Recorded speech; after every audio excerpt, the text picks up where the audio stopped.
All right, change the setup a little bit. My hand was in the way, so I've moved this where my right hand won't be in the way because the phone was behind it. So we'll see how this goes. I think this will probably be about as good as we're gonna get the angle. I do have my microphone in, my Bluetooth, so we'll see how that works as well. Last video that I did of Amber and Peyton at Pikes Peak, I did a lot of sniffling and snorting, and I may still do some of that. If I do, I apologize. I'm still congested some, so I try not to do that, but I obviously sped that up, put a little music over it. This one I'm going to try to do a little bit more demoing, talking. You may not want to hear that, and if you don't, that's fine. You can put it on mute and hit the fast forward. So here's again what we're painting, and this is just an underpainting. It's all we've done. We've just tried to cover the canvas, but we can use that because acrylics, this is a good and bad thing, just takes practice and knowing what to do. But you notice this is dark, this is green, this is transparent, right? This is transparent. So that warm undertone is showing through, which is okay. A lot of artists like to leave pieces of that. It warms up the painting. But what it allows us to do is, because it's acrylic, I don't paint all at once, called alla prima. I don't put down a stroke, and that stroke has to be perfect. Perfect spot, perfect value, perfect temperature, color, all those things, perfect edge. I don't have to worry about those things. I put it down and adjust it as I want to. So we're going to put layer over layer until we get this to look pretty close to this. Now, if we look at the grass, and this is just the way nature works, this is the greenest. This is has the most chroma, right? It has the most intensity. And as it goes away, it gets lighter to where it's back here, where really, if we look at this, we're not too far off.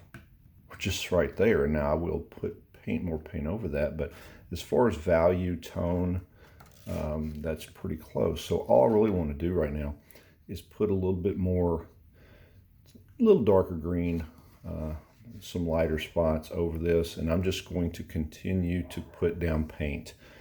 Eventually I'll block them in as well. So we'll see how it goes. I want to get a nice roughed up, cheapy brush for this kind of stuff, because I don't want this to look perfect. I want it to kind of be broken. Even this stuff down in here, the corn stalks, which they're making FodderShocks. We want that to be kind of rough. So I'm just going to go down here, a teeny bit of water. Say blue and yellow and white. Now I've mixed blue and yellow to get a green, and this is a pretty light green, and that'll dry, and it'll dry a little bit darker, which that's okay. I'm going to wipe some of this out. I don't want much on my brush, and I'm just going to scumble this over. You notice how I'm just going over them because it's transparent enough, it'll show. And I'll show you what I'm going to do here in just a second.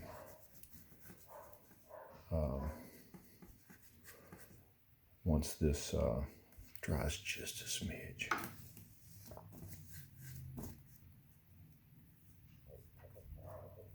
Now normally I would put down thicker paint, not nearly as washed out, that had a little too much water in it, but that's okay, because I'll just let it sit there for just a second. And because that's canvas, there's the little bumps in the canvas. There's parts that have dried and parts that haven't. And I can just lightly wipe over that and change the tone of that grass. So now if you look, it's much closer in value to what we have here. And I'm going to just wash that out. I'm going to dry the brush out a little bit better. And then I'm going to mix up a little bit, just a tiny bit more truer green. Always, that's what you see. If you look at this big canvas back here, I've had this for, gosh, 20 some years. This is what I use as my back thing. I wipe my brush out and I test colors up there so I can take this and lay that down and see if it's too green, too what. I also, as you probably noticed, I paint on the picture, which allows me to tell how close something is, right? Ultimately, there's no way except to put it down. So I want some places, well, it's not important that we make this look perfect, right? It doesn't have to look exactly like that, but I do want it to be a little bit more vivid down here. And there's hardly any paint in that brush, right? I've wiped most all of it out. And this is just called scumbling. I'm letting the, sorry, I hit my camera, hit the post. I want to let that canvas, the tooths of the canvas, to pull that paint out of the brush and just add a little bit more saturation, right? Saturation meaning the amount of color in a paint. Most of us, when we start painting, put things way too green and way too brown, way too red, and that's just not really how nature is. So anyway, I'll come back to this. So I'm getting it a little bit more like I want it. But that's, again, the great thing about acrylics. Put that down, move over to something else, let this dry, come back, change it a little bit. I'm going to go ahead and work in some of these darks. There's already dark, a little bit of a dark here, but I'm going to just kind of scrub in some of this dark area, and then we'll put the corn stalks over it. So, you know, no secret for me, it's always burnt sienna and ultramarine blue to make a black, a dark. I hate to say black. I mean, I have black in my palette, but I don't really want it to be black. I want it to be a dark. That's pretty warm, and it's a good lesson in light. Sunny day, sun shining on them. These are, the light on that is warmer than what the shadow is. Even though the shadow is dark and it looks black, it's not black, and I don't want it too warm. I'd rather it be bluer. I'd rather it be cooler, because then the warmth on the light will look even warmer. So I have put a little bit more blue in that. And that's why I love taking ultramarine blue and burnt sienna to make the darks, because I can easily go back and forth, right? One is very warm, one is very cool, and it's pretty easy to go in. And you should notice that is cooler than that. That's warm, that's cooler. Hope that makes sense. So, a lot of whispering. Let's see, while I'm here, even though I'm not finished with the grass, this is kind of just how I paint. I put that shadow there, even with this big brush. Put that shadow there. You know, I may repaint that. I may not like it, but then again, it may work. Don't know. But it's as much for me, just I had it on my brush. Don't think too much, just put the paint down. So I'm just going to go ahead and paint the dark everywhere I would think there is some. This is scraggly, right? This is fun stuff to do. Scraggly. You want this soft, right? Now here's a little lesson too. Notice how soft this is, the edges, and this is harder edge. If we look at the picture, this is soft. I'm not going to take a little one-hair brush and paint these in and make them stand out, because it's not. It's this real scruffy little weeds and things. Same as up in here. So I want this to be softer edged. This is where more of the harder edges are going to be. Just think through that. So I just like to think about that while I'm putting this paint down. Might as well. So let's pull this a little forward.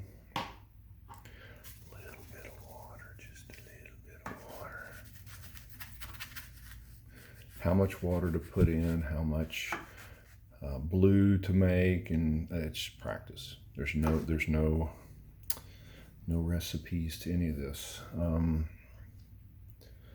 going to switch to a little bit.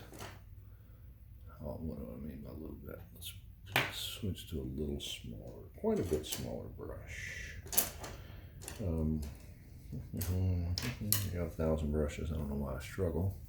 We'll just take this one because it's the right size. So I'm going to, while I've got that dark, I always, and I know when I'm doing this, you can't see this. I don't have my laptop set up. I just have this picture, which is fine. I look at this more than I look at this. I'm looking at this, trying to think, where are my darks? Where are the hard edges? I want to go ahead and put that little dark edge there, repaint some of this. It just kind of all comes into focus, but I want to establish that boat, and when I mix it, I don't just look and go, oh, it looks black. You want to really decide how dark is it and how warm is it. Is it, you really are going to do, you're going to make it easier on yourself if you don't look at something and think it's a gray, it's a version of gray. You're much better off to go, it's either a little cooler or a little warmer than gray, and it'll not only probably make it more accurate, but what it'll do is it will make your painting not look like graphite. Looks, some people say chalky. If you have grays and blacks in your painting, usually it's going to kill the vibrance, and it'll just look like you took a pencil, which I don't like that look. Let's see, so we are, notice how, let me go ahead and mix up a bigger pile. I'm just pecking away at this, the dark in my palette. I'm mixing up a little small pile, and I think I mentioned last time, I like doing that. I don't like mixing big piles because I like variations. Notice how that's transparent, right? That really went on very transparently. So I'm going to let that dry before I go, putting another layer on there. This is, again, nothing major here. I'm just putting, while I got this on my brush, these are as much little notes for myself as they are anything, right? It's not perfect, but that's okay. I'm gonna go ahead and make some big swipe right there. I'll clean this up, but that was from the elbow, not moving. That wasn't it. Oh, I think I painted on it. Big line. You're better off to make that swoofed, even if it's not straight, than to make it look all broken, right? Because let's be honest, this is an old shed. It doesn't have a straight roof anyway. So let's take some more of that dark, mixing it again because I didn't mix enough. And now you'll see how we just layer this, right? We put just layer after layer, and then we'll make it very opaque. It'll be nice and dark. Make the edges as clean and whatever. So even there, you already start having the effect of this is really dark back here, but then the light comes through, which is pretty close to how that is. So it doesn't take much. It just gotta keep at it. And this is, it's all the fun part, but this is a lot of fun because I'm just pushing paint around. I'm not having to be perfectly exact. I'm not doing I'm not painting eyelashes and whiskers and having, I do hold my breath. You probably are already noticing. Almost like I'm exercising or something, but some of this stuff, I hold my breath doing it.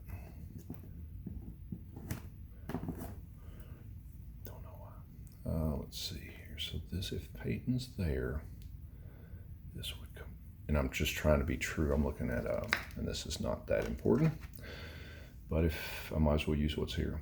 I was just looking at this shadow of that wagon compared to the light, and I was wanting to just bring that over a little bit more. Again, is it critical? No, but why not? Why not paint it if it's there? Don't try to think any more than I got to.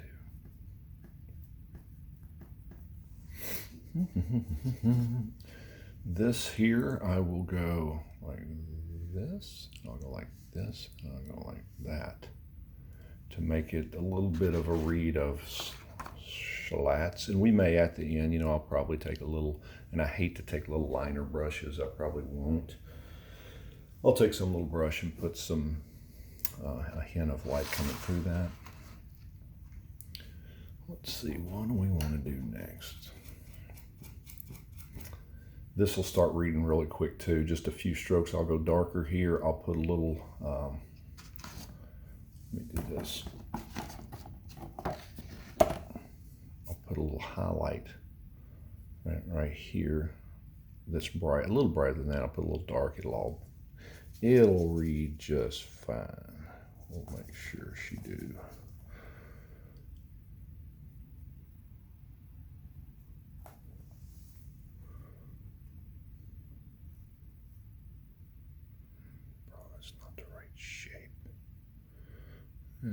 It's close. It's not really at the top, is it? So let's fix it. Let's fix it. So this is kind of tough to try to mix a blue that's not phony looking. It's so easy to do phony looking blue. Phony looking blue. Let's see here. If I apologize that it looks like my this is moving, and it's because my palette, I've attached it to the easel. So I really never noticed that, but I did because I looked up. So you see how I put paint here just to test it. Now there's a lot of, as I put this blue down, there's a lot of the warm.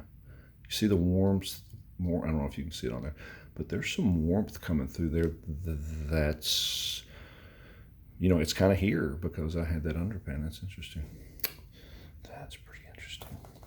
So I just touched just a smidge of the ultramarine blue just to kill that a little bit, but I just want to make sure, I need to put that line right there on that boat. I need to reshape that boat. That's better. And this shadow is right like that.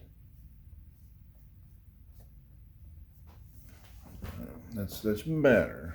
I'll fix it later. Again, it's not about, I don't paint all at once, alla prima, you know.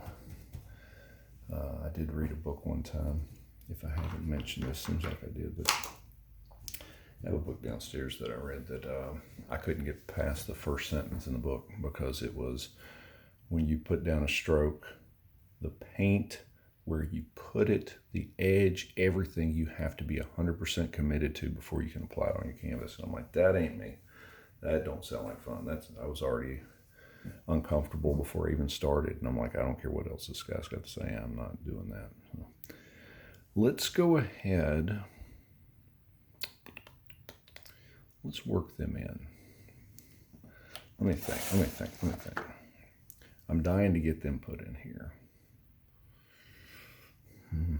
I do have, because I've got it on my canvas before it dries up, I do have, and again, this is not like we're committed to this, married to this, but we do have,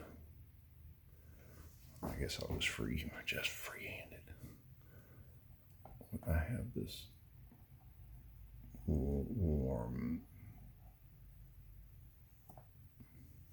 the top of that. And there's like little touches which we'll add later when I get that roof. I need to put more blue on it, but there's all this rust, right? There's this color's kind of up in here too. It's down in here, but we'll fix that here in a little bit.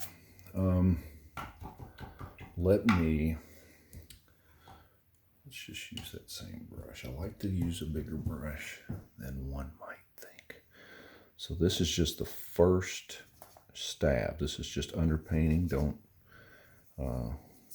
expect this to look like this. Not gonna look like this. I'm just underpainting.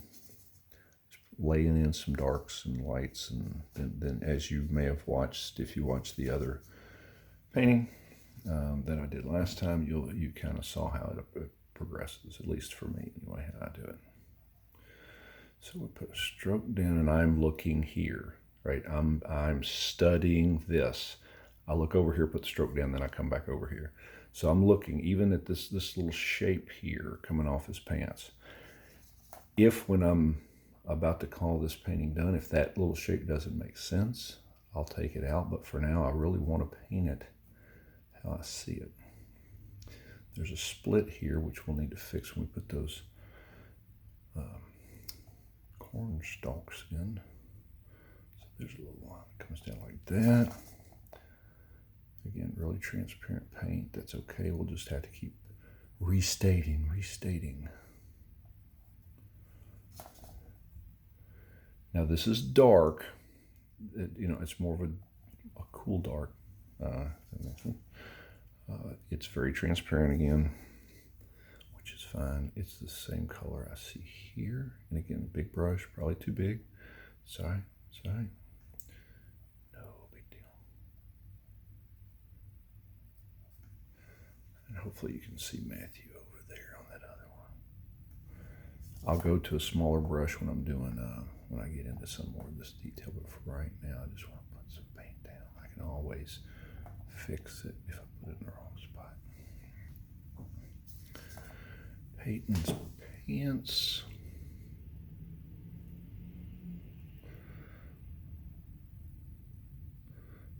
Just get the shapes right. Shape. I know it's Peyton. I know who these people are, but I don't want to really think about that. I want to realize, I know that they have to read properly when we're done. But while I'm doing this, for me to nail them, or come pretty close to nailing them, I really have to commit to just seeing, not that these are jeans, but try to make a stab at the value, the color, and put it in the right spot. That's about right. Chases are maybe a little darker, a little grungier, I would maybe say even. Not much, just a bit. And again, this stuff will start looking a lot better when we put that second coat on, third coat on of paint. That's why I love acrylics. Some people, if you were studied, of course, whatever you studied in is what you're comfortable with, we'll put a bright highlight there, because that's when we put those highlights on, we'll get that fixed. But if you studied back a long time ago, you either, of course, did watercolor or oil, and you don't like acrylics. They're very challenging because they dry so fast. But I like them because they dry so fast. That's what I like about them. But that's all I've known, right? So let's see here. Let me give you a little thought here. So I'm mixing up a green. All this is a blue, a yellow, and white. That's all I've done here. And I want to make sure I get it close. That'll work for now. I thought I was going to have to mix a little red, because when something has, when the chroma is high, the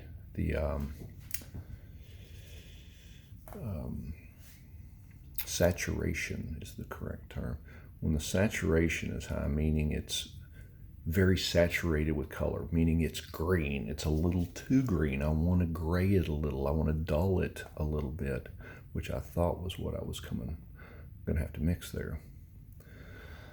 You mix the complement, right? So the opposite on a color wheel, the opposite of green, its complement is red. So what most people would do, and what I used to do before I knew what I was doing, I would mix black, and it just grays it. It really kills the green in it too much. It makes it kind of chalky. Now again, this is subconscious. I say subconscious. I guess I knew what I was doing. Subconscious. I had this on here, so I thought, well, why not just put little touches? Now I may paint over this several times, right? I'll put more black here and lose that, which is fine. But since I had it on my brush, I thought, hey, there's some green back there. Let's put some of that in.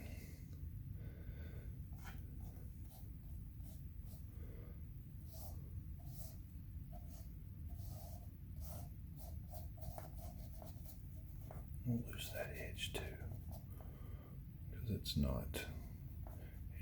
It's more softer. Not a word. All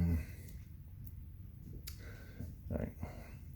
So I don't want to. Well, I said I don't want to make Chase's cap the same exact color, but damn it, it is the same color. It's kind of crappy. I don't like that in the painting, but hey, for all I know, that's his favorite hat. Let's see, gotta get enough paint on there.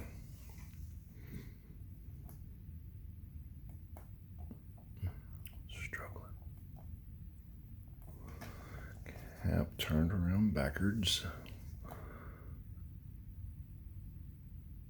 I'll just have to negatively paint that because I'm not getting enough paint. I've just got this little tiny pile, which I said I enjoy doing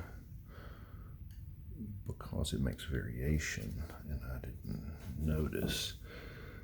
And it's going to be lighter anyway, so especially this front of the hat is definitely got some highlight hitting it. All right. Good enough. Good enough. So sometimes this stuff back here just kind of paints itself. I just almost clean my brush out, if that makes sense. Just kind of like water reflections. I'll paint a tree, and then I'll take what's left on my brush and just kind of clean the brush out in the water, and before you know it, it looks like a reflection. I guess I need to take that green, mix a little red. I actually got a lot of red, too much red. Red is a very overpowering, the tinting strength is very high. And so when you mix with something, it just kind of takes over. Let's see what this looks like. Shoot. And these angles are much more important than you think, because there's a certain posture to people that you've got to nail for it to look like them. And most of us, me included, we paint people standing up, stick people, right? They have no angles or bends. I don't know why we just kind of like we're playing hangman or something. And it's not reality. People have postures and gestures and stances, and that's what I'm trying to grab here. Figure out for Chase what shapes is he making that are going to make him look more like him.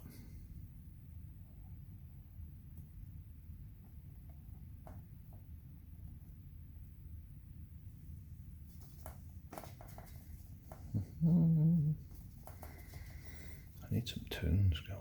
Let's see.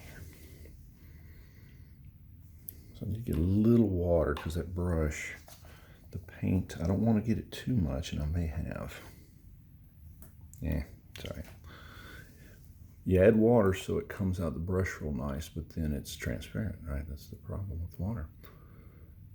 But you gotta have it. Let's see. And again, I'm not painting this at all right now thinking it's a person or thinking it's a jacket. I know it is, and eventually I will put this away, and then I'll just look at this at the very end and go, this stuff's got to make sense, because nobody's going to look at this, right? They're going to look at it. But right now, to paint that, try to get the effect, I need to just try to mimic these shapes. All right. I'm looking up in here, some little dark spots. Since I've got that on here, there's little spots in there that it's showing through. Again, is this important? Not really. But if I didn't put it in, it would be important. Let's look here. There's some little darkish spots. Some darkish. A little darker than other places. And put them in. Don't fabricate them. You need to soften it. Use your finger.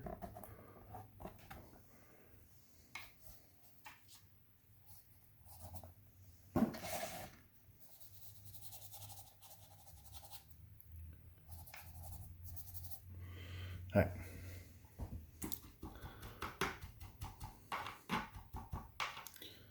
We will paint Peyton's. Let's see, we're gonna paint. Well, maybe we'll paint.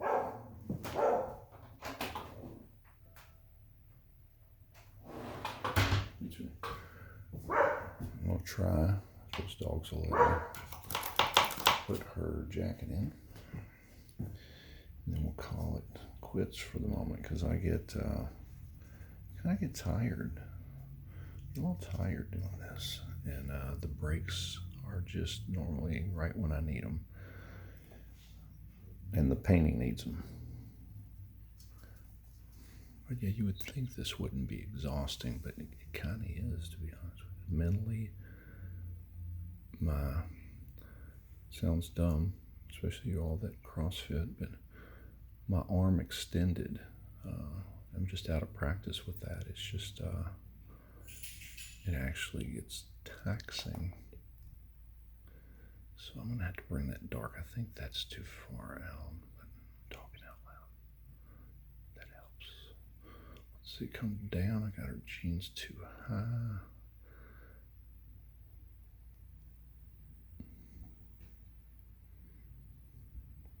Yeah, no, way too high.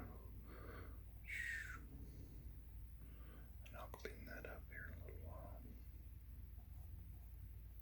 Big brush, big brush.